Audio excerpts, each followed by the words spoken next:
Ак Ордо 3 конушундагы кандуу окуя шектүү качып кеткен учурда жок кылынды. Ак Ордодо 2 адамды өлтүрүүгө шектүү жаран качып кеткен учурда жок кылынды. Бул тууралуу бүгүн 14-октябрда Ички иштер министрлигинен билдиришти. Маалым болгондой, бүгүн 14-октябрда Чүй облусунун Кемин районунда кылмышты жасоо шарттарын жана жагдайын кайра кайтарып көрсөтүп берүү процессин жүргүзүү учурунда шектүү качып кеткен милиция кызматкерлери шектүүнү кармоо учурунда укук коргоо органдарында кызмат өтөө жөнүндө мыйзамынын 45-46 беренесине ылайык кызматтык куралды колдонушкан. Натыйжада ИС алган жаракатынан каза болгон. Бул факты боюнча кызматтык иликтөө жүргүзүлүүдө. Териштирүүнүн жыйынтыгы менен кошумча маалымат берилет. Белгилей кетсек, 3-октябрга караган түнү аталган аймакта үрөй учурган окуя катталып, 2 тууганды бычактап кеткендиги боюнча маалымат тараган. Анда бир эркек киши жана анын эжеси каза болгондугу маалымдалган. Каргашалуу окуя болгон жерден каза болгон кишинин аялы балдары менен качып кетүүгө үлгүргөн. Ички иштер министр шектүүнүн сүрөтүн чыгарып, ал тууралуу маалымат бергендерге сый акы убадаланган. Кийинчерээк социалдык тармактарда кармалган шектүүнүн сүрөттөрү тараган. Бирок интернет колдонуучулары ички иштер министр издөөгө алган киши менен кармалган жигиттин окшош эместигин айтып чыгышкан. Окуядан кийин мурдагы өкмөт башчы Феликс Кулов социалдык тармактагы баракчасы аркылуу Ак Ордо 3 конушунда 2 адамды өлтүрүүгө шектелген адамдын кантип кармалганын айтып, окуя боюнча ички иштер министри Улан Ниязбековго байланышканын жазган. Президенттин маалыматтык саясат кызматынын башчысы Дайырбек Орунбеков социалдык тармактарда айтылган пикирлерди төгүндөгөн билдирүү жасаган. Көп өтпөй министрлик билдирүү жасап, анын кармалган учурундагы тасмаларды жарыялап, анын көрсөтмө бергенин билдирди. Окуя боюнча өлкө башчы Садыр Жапаров да билдирүү жасаган. 9-октябрда шектүү жаран 2 айга камакка алынган.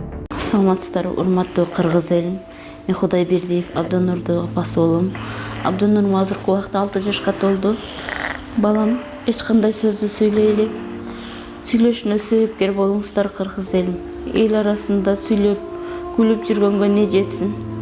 Кыргыз элим, жардамыңыздарды аябаңыздар. Турция мамлекетинде операция болот деген үмүтүбүз бар. Врачтар кепилдик берип жатат, операциядан кийин сүйлөп кетет дейт. Үмүтүбүз бар, кыргыз элим. Сиздерден үмүтүбүз чоң. Жардамыңыздарды аябаңыздар. Кайдыгер карабаңыздар.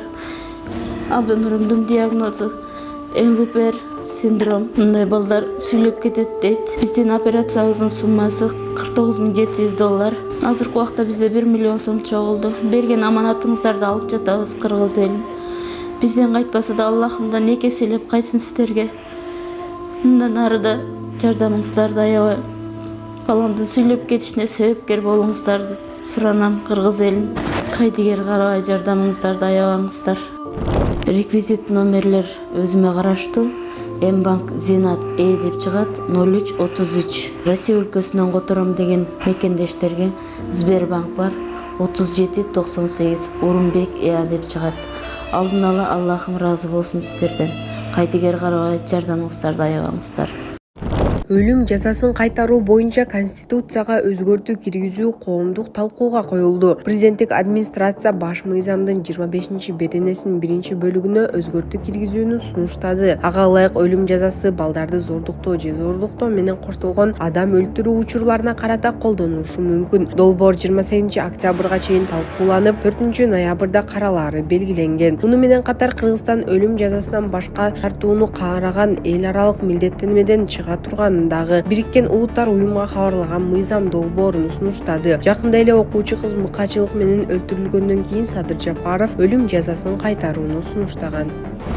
Ак Ордо конушунда жүк ташыган унаа автобуска кирип кеткен. Ак Ордо конушунда автобус катышкан жол кырсыгы катталды. Алдын ала маалыматтарга караганда жүк ташуучу унаа менен шаардык автобус кагышкан. Окуя болгон жерден тартылган видеодо автобустун алдыңкы бөлүгү жабыркаганы көрүнөт. Азырынча жабыркагандар тууралуу маалымат жок. Тийиштүү кызматтар кырсыктын себебин тактап жатышат.